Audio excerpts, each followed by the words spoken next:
नमस्ते, मेरा नाम डॉक्टर शुभ्रो रायचौधरी है। आज मैं आप लोगों के साथ प्रोस्टेट ग्लैंड के बारे में कुछ बात करना चाहता हूँ। प्रोस्टेट ग्लैंड का एक नॉन कैंसर, एक बिनाइन बढ़त होते हैं, उसको बोलता है BHP, benign hypertrophy of prostate. ये हम मर्दों के सभी का प्रॉब्लम है। हम जब उम्र बढ़ेगा तो प्रोस्टेट ग्लैंड बड़ा होता है। जब बड़ा होता है तो पेशाब का जो थली है वहाँ से जो ट्यूब निकालते हैं, यूरिथ्रा बोलते हैं, उसके पास में प्रोस्टेट रहते हैं। वो जब बड़ा होता है वो ट्यूब के ऊपर प्रेशर बढ़ जाता है तो पेशाब करना मुश्किल हो जाता है। तो आप सुने होंगे, आपको बुज़ुर्गों में ये सिम्टम की पेशाब करने का क्या क्या ट्रबल, रात को नींद टूट जाता है, उठना पड़ता है, पेशाब थोड़ा प्रेशर देना पड़ता है, पेशाब करने के लिए दौड़ के जाना पड़ता है, रुक नहीं सकते, पेशाब को अर्जेंसी बोलते हैं, पेशाब थोड़ा निकल जाता है, ड्रिबलिंग होता है,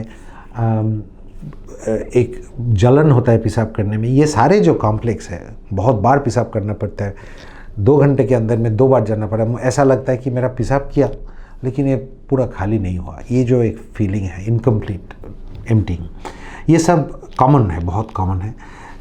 वेरियस कॉम्बिनेशंस में ये सिम्टम्स होते हैं। तो जिसको ये सिम्टम्स बहुत ज़्यादा होता है उसको कुछ प्रोसीजर कुछ करना चाहिए। इनिशियली दवा से कुछ दिनों के लिए कंट्रोल हो सकता है, कुछ लेवल ऑफ सिम्टम कंट्रोल हो सकता है, लेकिन बहुत सारे पेशेंट्स के लिए वो काफ़ी नहीं होता है, तो वो लोग सर्जरी के द्वारस्थ होता है। तो उसमें क्या किया जाता है, ये जो ट्यूब है वो ट्यूब के पास में जो प्रोस्टेट ग्लैंड है उसको थोड़ा शेव करके, चाँच के, वो जो चैनल है वो चैनल को थोड़ा बढ़ा वाइड कर दिया जाता है। इसको बोलते हैं TURP। बहुत ही अच्छा प्रोसीजर है, बहुत दिन का प्रोसीजर है। इसको भी काफ़ी मॉडिफिकेशन चल रहा है। वो लेज़र से कर सकता है, ब्लीडिंग कम होता है उससे, और भी दूसरी तरह का ये सब प्रोसीजर है जो हम लोग एक इंस्ट्रूमेंट डालते हैं पेशाब की रास्ता से डाल के जो प्रोसीजर करता है, ट्रांस यूरिथ्रल। लेकिन उसका कुछ प्रॉब्लम भी है। ये सब प्रोसीजर में ब्लीडिंग का रिस्क ज़्यादा होता है, एनेस्थीसिया का ज़रूरत पड़ता है, यूरिथ्रा का कुछ डैमेज पड़ सकता है, स्ट्रिक्चर हो सकता है, यंग पीपल का सेक्स लाइफ का कुछ प्रॉब्लम हो सकता है, रेट्रोग्रेड इजैकुलेशन बहुत कॉमनली होता है, इरेक्टाइल डिसफंक्शन एट्सेट्रा, ये सब हो सकता है। एंड उसका ऑब्वियसली किसी को अगर हार्ट का बीमारी हो, दूसरा कोई बीमारी हो, तो उसको प्रॉब्लम हो सकता है। तो ये एक अल्टरनेटिव प्रोसीजर पिछले 10 साल से हम लोग कर रहे हैं। इसको बोलते हैं प्रोस्टेटिक आर्टरी एम्बोलाइजेशन। ये सारे बाकी कंट्रीज़ में काफ़ी फैल चुका है। तो इसमें क्या होता है, छोटा 1 या 2 होल करके यहाँ से भी हो सकता है, वो आके प्रोस्टेट के एक जैसा हार्ट का एंजियोग्राम होता है वैसे एक कैथेटर लेके वहाँ पे जाके प्रोस्टेट का जो आर्टरीज़ है उसके अंदर में जाके एक पार्टिकल, छोटा सा पार्टिकल देके वो प्रोस्टेट को, आर्टरीज़ को हम बंद कर देते हैं। इसको बोलते हैं एम्बोलाइजेशन। ये हम लोग काफ़ी दूसरी जगह में भी करते हैं। प्रोस्टेट के एम्बोलाइजेशन करने से वो क्या होता है, वो छोटा होके श्रिंक कर जाता है। सो ये जो प्रेशर था वो प्रेशर का कम हो जाता है, urination and all the symptoms get better हो जाता है। तो ये इसके लिए कुछ प्लानिंग चाहिए।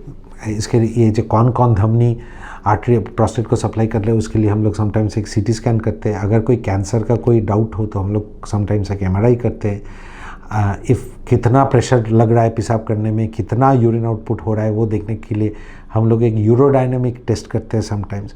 सो इसके लिए अच्छी तरह से नॉलेज चाहिए, प्लानिंग चाहिए, बट अच्छा प्रोसीजर है। काफ़ी पेशेंट्स जो हम लोग को हुआ है, दे आर वेरी हैप्पी। उन लोगों को फैमिलीज़ को भेजते हैं। इंटरनेशनली अगर आप देखें तो इसको 5 साल का जो डेटा है that is almost as good as TURP। हाँ, 10-15 साल का डेटा नहीं है। तो ये मैं नहीं बोल रहा हूँ कि ये प्रोसीजर आके TURP को कम्प्लीटली रिप्लेस कर देगा, ये मैं नहीं बोल रहा हूँ, लेकिन सर्टेन सब ग्रुप्स के लिए कंसिडर करना चाहिए।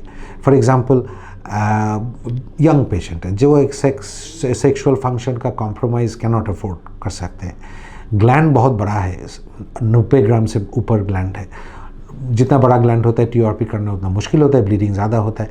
एक पेशेंट है जो हार्ट के कारण से खून पतला करने का दवा खा रहे, एस्पिरिन, क्लोपिडोग्रेल खा रहे, उसको TURP करना मुश्किल होता है, ब्लीडिंग ज़्यादा होता है, इसके लिए बहुत अच्छा है, नो प्रॉब्लम, हम लोग एम्बोलाइज कर सकते हैं।